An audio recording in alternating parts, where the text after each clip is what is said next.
Alors, je vais faire le numéro 8, la page 468 du chapitre 12 sur l'équilibre statique. Donc, ici, on a une planche homogène d'épaisseur négligeable qui a une longueur de 2,4 mètres, qui a une masse de 4 kg. Donc, la planche, elle a 4 kg ici, là. Qui pivote librement à son extrémité ici, là, vis-à-vis le pivot, là, donc collé sur le mur. Donc, il pivote librement autour d'un axe, autour d'une extrémité, excusez. Une corde est fixée à l'autre extrémité, donc comme à la page qui est, comme j'ai montré ici, il y a une corde qui est fixée qui continue de s'accrocher au mur. On dit qu'il y a un seau de 2 kg qui est suspendu à 40 cm du bout. Je ne sais pas pourquoi j'ai mis 1 mètre. À 40 cm ici du bout, donc 0,4 mètres. Et on vous dit déterminer la tension dans la corde, puis la force horizontale et verticale exercée sur le pivot. Donc, on veut savoir la tension dans la corde, puis H et V qu'on dit, ou Rx et Ry. Donc, ici, déjà, le pivot réel est ici, fait qu'on va placer un HV ou un Rx, Ry, comme vous aimez mieux, comme vous le sentez. Donc, mettons que je vais faire comme le Benson, je vais mettre HV. Ici, on regarde qu'il y a une tension T dans la corde qui est ici. Donc, oui, ce sont des vecteurs. Vous pouvez mettre des petits signes de vecteurs si vous voulez. Il n'y a pas de problème. Ici, on a le poids en plein centre de la planche qu'on nous dit homogène. Donc, on va aller en plein milieu.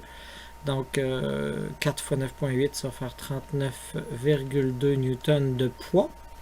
Donc, M x 9,8 pour ce qui est de la planche. Et on a le seau ici qui est accroché à 40 cm. Le seau, on nous a dit qu'il y avait une masse de 2 kg, donc 2 x 9,8, ça va nous donner 19,6 newtons. Ici, qui est accroché à 0,4 de l'extrémité de la corde. Donc, pour résoudre ce numéro-là, puisque c'est en équilibre statique, c'est en équilibre de translation et en équilibre de rotation, on va commencer par faire la somme des forces en X. 2 points. On va se faire un axe des X et Y classique. On peut l'écrire pour qu'on le sache. Et je vais aussi faire une rotation classique comme ça, éventuellement. Je reviendrai. Donc, pour ce qui est de la somme des forces en X, qu'est-ce que j'ai en X? Je vois j'ai H qui va vers l'avant. J'ai pas besoin de mettre une flèche au-dessus, je suis en X. C'est plus un vecteur.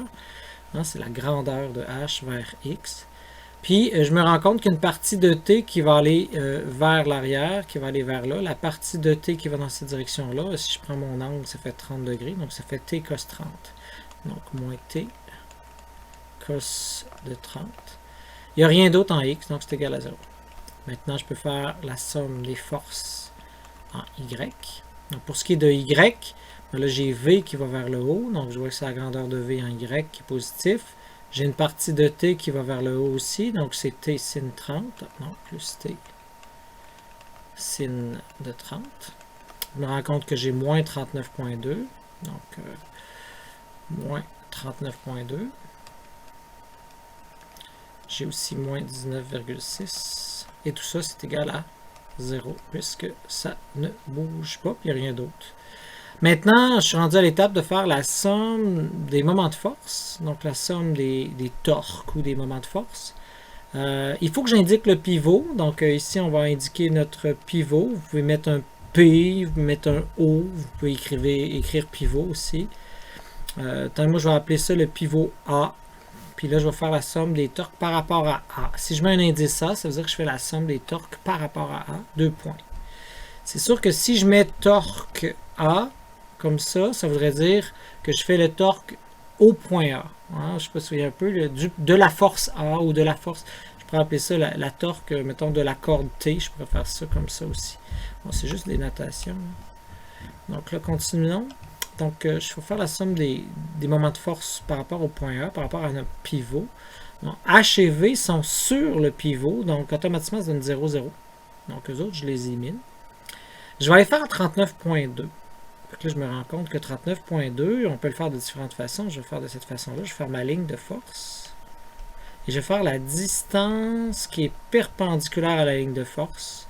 Et puisque ça ici, c'est 1,2 mètres, parce que c'est la moitié de 2,4, du pivot jusqu'à la tâche de ma force, je me rends compte que la distance perpendiculaire, ça va être 1,2 cos 45. Donc, je me rends compte que j'ai 39,2 fois 1,2 cos de 45. Et ça va être négatif parce que je me rends compte que ça va vouloir tourner dans le sens négatif.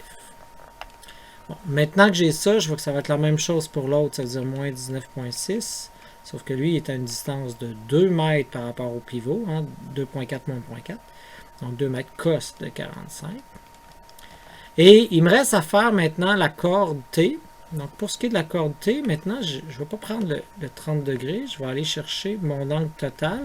Et quelque chose est sûr, c'est que vous avez vu, vous avez votre 30 qui est ici, puis vous avez votre 45 qui est ici. Hein, parce que cet angle-là ici et celui-là sont alternes internes, donc ça va faire 45-45.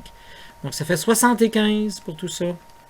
Et là, moi, si je veux lui qui est perpendiculaire, mais vous voyez, ça va donner le sin 75. Donc je vais faire plus t sin de 75, qui est à une distance. Cette fois-ci, je vais faire la force perpendiculaire fois la distance. Donc t sin de 75 multiplié par 2,4. Et ça, c'est égal à 0. Fait que là, avec ces trois équations-là, vous êtes capable de trouver t égale. Puis après, vous allez trouver t, vous êtes capable de trouver EH et V sans problème. Je vous laisse terminer le numéro. Là. Ce que je voulais vous montrer, c'est la géométrie, puis un peu l'essence même de ce problème-là.